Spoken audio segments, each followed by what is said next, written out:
नमस्कार बंधुरा आज आमी बानाबो सिमुइर पायेस। सिमुइर पायेस किन्तु एकटा सहज रेसिपि, सकलेई बानाते पारेन। तबे आमी जेभावे बानाबो एइभावे जोदि बानान स्वादटा एकदम मुखे लेगे थाकबे। आपनादेर काछे अनुरोध रइलो आमार पुरो भिडियोटी देखार जोन्नो। आर भिडियोटी जोदि भालो लागे तबे प्रचुर परिमाणे लाइक शेयर करबेन। ताहले चलुन शुरू करी आमार आजकेर रेसिपि सिमुइर पायेस। सिमुइर पायेस बानाबार जोन्नो ग्यासेर ओपर एकटा कड़ाई बसिए दिएछि। कड़ाईते आमी प्रथमे एक चा चामच घी दिए देब। जे कोनो पायेस किन्तु एकटु घी दिले पायेसेर टेस्टटा किन्तु द्विगुण बेड़े जाय। घीटाके खूब भालोभावे एकटु गरम करे निएछि। घीटा गरम हये गेले आमी एखाने किछुटा काजू और किशमिश भेजे नेब। एई एक मुठो मतो काजू किशमिश भेजे नेब। काजू किशमिशटा भाजार समय किन्तु ग्यासटाके एकदम लोते राखबेन। लो आँचे रेखे किन्तु काजू किशमिशटा भेजे निते हबे, ना होले किशमिशगुलो किन्तु ताड़ाताड़ी पुड़े जाबे। काजू किशमिशटा भाजा हये गेले तुले रेखे देब। ओई घीतेई आमी 100 परिमाण भाजा सिमुई एकटु घिये भेजे नेब।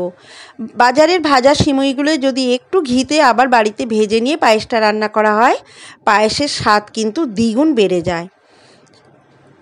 लो आँचे आमी बेश एकटु लाल करे सिमुईगुलोके एकटु भेजे निচ্ছি। देखुन सिमुईटा आमार भाजा हये गेছে। एबारे एखाने आमी पायेसे आगे थेके जाल करे राखा दूधटा दिए देब। आमी एखाने 1 लिटार दूध दिए दिलाम। जेहेतु सिमुईटा आमी 100 ग्राम दिएछि तार जन्य आमी दूधटा दिलाम 1 लिटार। এই সিমুইর পায়েসে কিন্তু দুধটা একটু বেশিই দিতে হয়। দুধটা বেশি দিলে কিন্তু সিমুইর পায়েস একদম পারফেক্ট হয়। দুধটাকে বেশ নাড়াচাড়া করে অনেকটা ঘন করে নিতে হবে। তার মধ্যে আমি 3টে এলাচের মুখ একটু ফাটিয়ে দিয়ে দিলাম। এবারে আঁচটাকে লো করে দিয়ে অনেক সময় ধরে নাড়াচাড়া করে দুধটাকে একটু ঘন করে নেব আর সিমুইগুলোকে সেদ্ধ করে নেব। বেশ 8 থেকে 9 মিনিট মতো আমি রান্না করে নিয়েছি। 8 থেকে 9 মিনিট পর সিমুইটা সেদ্ধ হয়ে যাওয়ার পর এখানে আমি 100 গ্রাম চিনি দিয়ে দিলাম। 100 গ্রাম সিমুই যেহেতু দিয়েছি তার জন্য 1 লিটার দুধ দিয়েছি আর চিনি দিলাম 100 গ্রাম।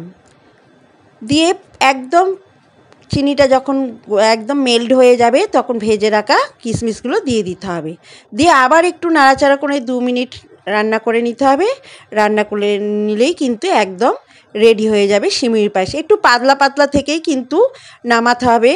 পাতলা পাতলা যদি না নামান তখন ঠান্ডা হয়ে গেলে কিন্তু সিমুইর পায়েস একদম শক্ত হয়ে জমাট বেঁধে যাবে। তাই দুধটা একটু পাতলা পাতলা থাকতেই সিমুইর পায়েস কিন্তু নামাতে হবে। দেখুন আমার সিমুইর পায়েস একদম অলমোস্ট রেডি হয়ে গেছে। এর থেকে আর বেশি ঘন করব না, দুধটাও অনেকটা ঘন হয়ে গেছে। এর থেকে বেশি ঘন করলে কিন্তু পায়েসটা সিমুইর পায়েসটা একদম জমাট বেঁধে যাবে। এবারে আমি গ্যাসটাকে অফ করে দেব। গ্যাসটাকে অফ করে দিয়েছি। দেখুন গ্যাসটাকে অফ করে দিয়ে আমার সিমুইর পায়েসটা একদম রেডি হয়ে গেছে। ঠিক পারফেক্ট সিমুইর পায়েস এই হয়ে গেছে। এবারে আমি এই সিমুইর পায়েসটাকে একটা পাত্রে আমি ঢেলে নেব। ঢেলে পরিবেশন করব। ঠিক এরকম পাতলা থাকতেই বন্ধুরা নামাবেন, কিন্তু একদম ঘন করবেন না। আমি একটা পাত্রে দেখুন সিমুইর পায়েসটা পরিবেশন করে দিয়েছি। আপনারাও এইভাবে বাড়িতে একবার বানিয়ে খেয়ে দেখুন, দারুণ লাগবে। স্বাদটা একদম মুখে লেগে থাকবে।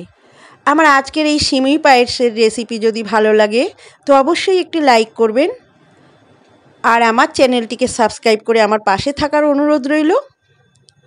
আবার ফিরে আসব পরবর্তী এরকমই একটা রেসিপি নিয়ে। ততক্ষণে সবাই ভালো থাকবেন, সুস্থ থাকবেন।